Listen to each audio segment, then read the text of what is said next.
গণভোট গণভোট বলে কিছু নাই। গণভোট বলে কোনো আলোচনা। আজকে গণভোট বলতে কিছু নাই, জুলাই সনদ বলতে কিছু নাই। মানুষ বড় স্বার্থপর জাতি, স্বার্থের জন্য মানুষ সবকিছু করতে পারে।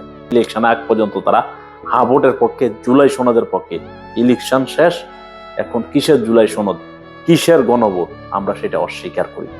এই চিত্র, এই লোকটির দিকে তাকিয়ে দেখেন, হাত নাই পাও নাই কেন? একটা বার শুধু চিন্তা করেন, তাদের হাত পা নাই কেন? অসংখ্য ভাই শহীদ হয়েছে কি কারণে? এই জুলাই সনদের কারণে, এই জুলাই যুদ্ধের কারণে। এই যে নেতা সাহেব বিদেশে ছিল, অনেক নেতারা জেলে বন্দী ছিল, কাদের কাদের জন্য আজকে আজাদি পাইছে একটা ভাইবা দেখছেন? এই জুলাই যোদ্ধাদের কারণে। আজকে তাদের পাও নাই, হাত নাই, মা বাপ হারা, আবার অনেক অসংখ্য মানুষ মারা গেছে।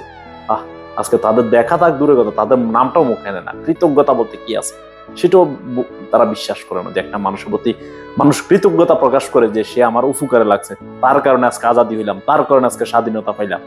না, আজকে ডাইরেক্ট অস্বীকার। জুলাই সনদ কি? আমরা জুলাই সনদ বিশ্বাস করি না এখন। গণভোট কি? গণভোট আমরা প্রয়োজন নাই। আফসোস।